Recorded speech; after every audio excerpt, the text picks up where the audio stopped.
நல்ல டேஸ்டான அதிரசம் எப்படி ஈஸியாக செய்கிறதுன்னு பார்க்கலாம்.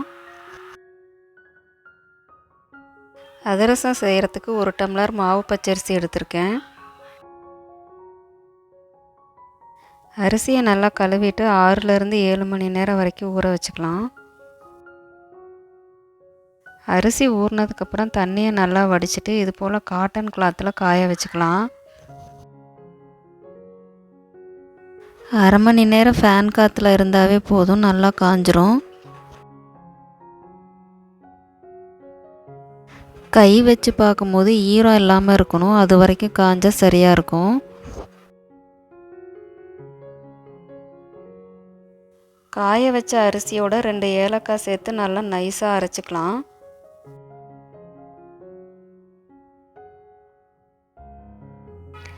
அரைச்ச மாவை நல்லா ஒரு தடவை சலிச்சுக்கலாம்.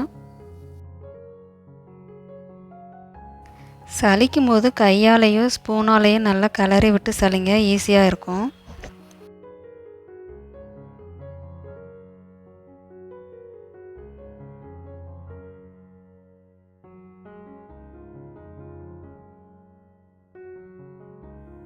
மாவை சலிச்சதுக்கப்புறம் இது போல் நல்லா ப்ரெஸ் பண்ணி விடுங்க, அப்போ தான் காயாமல் இருக்கும்.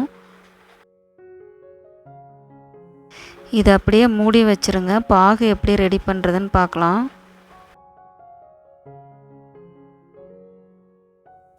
ஒரு டம்ளர் அரிசிக்கு 3/4 டம்ளர் வெல்லம் எடுத்திருக்கேன். 1/4 டம்ளர் தண்ணி சேர்த்து நல்லா கொதிக்க விடலாம். வெல்லம் நல்லா கரைஞ்சதுக்கப்புறம் ஒரு முறை வடிகட்டிட்டு திரும்ப கொதிக்க விடுங்க. வெல்லம் நல்லா கொதித்ததுக்கப்புறம் பாகு பதம் வந்துருச்சான்னு செக் பண்ணிடலாம்.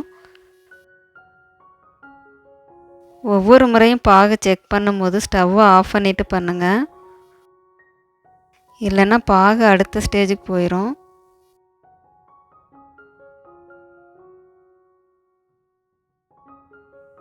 இது போல் சாஃப்டான பால் மாதிரி வரணும், அதுதான் கரெக்டான பதம்.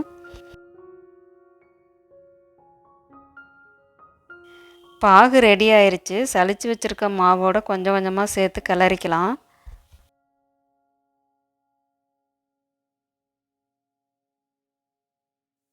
மாவு ஈரமாக இருக்கிறதுனால கொஞ்சம் கூட கட்டி விழாது, அதனால் பொறுமையாக நல்லா கிளறுங்க.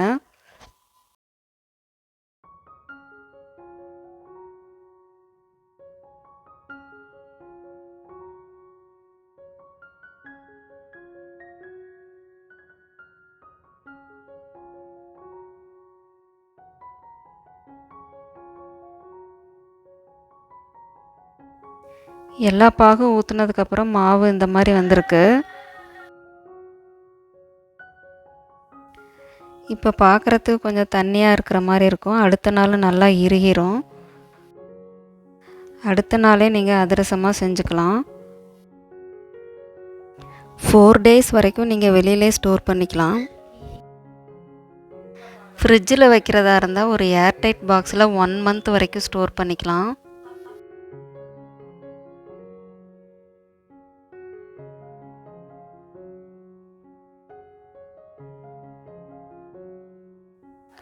மாவு காயாமல் இருக்கிறதுக்காக 1/2 டீஸ்பூன் நெய் மேலே அப்ளை பண்ணியிருக்கேன்.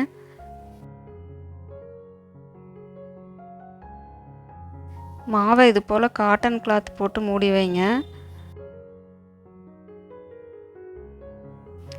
இல்லைன்னா பிளேட் போட்டு இது போல் மூடி வைங்க.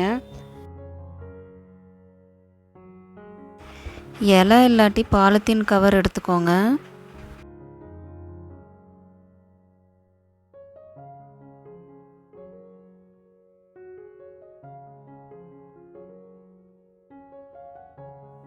இலையில கொஞ்சமாக தண்ணி தடவிட்டு இது போல் அதிரசமாக தட்டிக்கோங்க. அதிரச மாவு நல்லா இறுகி இருக்கு. எண்ணெய் சூடானதுக்கப்புறம் ஒவ்வொரு அதிரசமாக போட்டு எடுத்துடலாம்.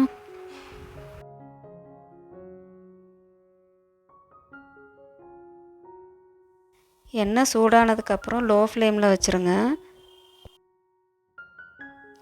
அதிரசம் ஒரு சைடு வெந்ததுக்கப்புறம் தானாகவே மேலே வரும்.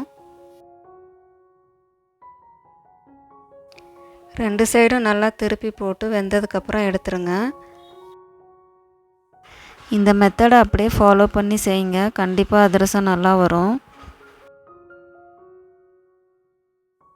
1 டம்ளர் அரிசி வச்சு முதல்ல ட்ரை பண்ணி பாருங்கள்.